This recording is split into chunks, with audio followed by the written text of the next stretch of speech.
Hey guys, so watch this video here for Monday, October 4th, starting off with the daily SPY as I always do. Let me take Friday's candle out of it.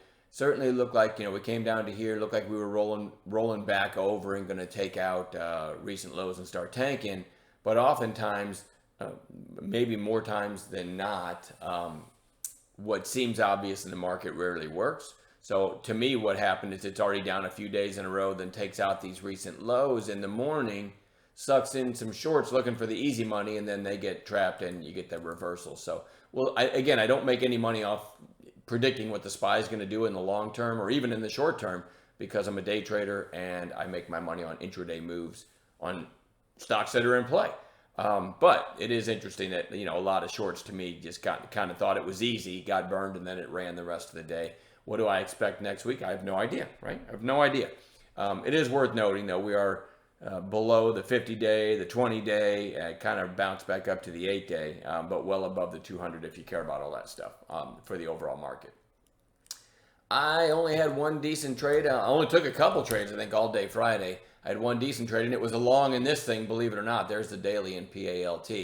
But I called maybe look 2-minute candles might show it a little better. I called a Tokyo in this thing before this candle was complete. Maybe 1-minute candles will show it. Hard to tell. Yeah, probably. I called a Tokyo over the mic on this thing, and I got filled right about here. Remember, a Tokyo, for those of you that don't know, it's a buy before it breaks that early high. So if you saw my Tokyo post or heard me over the mic and you bring it up and it's 1280, it's not a trade for you, right? It's still got to be below the early high. That's one of the important rules of a Tokyo. I called it over the mic and pressed buy at the same time. I got filled at 1250 and my best sell was like 1327 or something. But that was a good trade for me. It ended up, giving me a decent day. Even though it closed ugly. So that's really my only highlight that I can remember from Friday. What are we watching for Monday? INDI had the big candle on Thursday and then kind of a quiet inside day on Friday. So that one just looking for a third day play. That goes on long watch. MDIA, didn't type that right. MDIA up until Friday, really strong looking chart, right? Back here. Well, you had this big move back here. Then the lower high was 1243. Then on Friday, it broke that briefly, 1255. I'm sorry, Thursday. And then on Friday, you kind of had a quiet inside red day. But overall, this is still a very strong chart. So I'm kind of looking for a potential long in it, depending on what the market does on Monday. ALZN, biggest volume ever on Thursday. And on Friday, kind of a quiet inside day. So that one goes on watch for a third day play. Dollar Tree, DLTR, bounced right back up. I never did, I had this on bounce watch going into Friday. I never did catch a trade in it, but it sure has an interesting chart now. You had the big pop, red day, and then kind of right back up. So definitely want to keep our eyes on DLTR for a potential long. ENG holding up really well. Want to watch that one. CEI goes on bounce watch. Just a crazy move, but now you've got a couple red days in a row.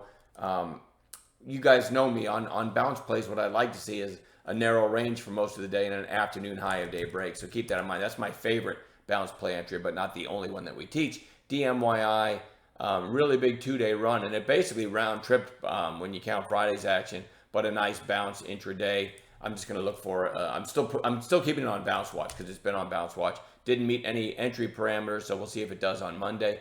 MQ. Just another red day, goes back on bounce watch, no trades in it on Friday. Same thing with HLTH. I know these are not pretty looking charts, but as a day trader, I'll take a green snapback bounce day with a proper setup. The money's the same if you make it on a bounce play or you make it on a breakout. So no trades in this one on Friday, and it goes right back on the watch list. AEHR, recent high flyer, had really nice news back here. And then it's been bleeding lower ever since. Maybe you could make the argument with a weak market, right? So, and it's now kind of retesting the breakout area. See right here and here with the most recent highs. And now it's retesting that area. Plus it's in that buy zone between the 8 and the 20 we like. So that is one of my favorite bounce play setups going into Monday. We'll see if we get a clean intraday setup. ONDS, nice move, kind of flagging. Goes on bounce watch. Bros, BROS. I should have had this on Bounce Watch going into Friday, and I didn't. I'm a little disappointed in myself. And it kind of gave a neat setup here where I came close to 45, the break of 45. Doesn't matter, I didn't get it. But now what we've got is a recent high flyer that put in a nice solid green day.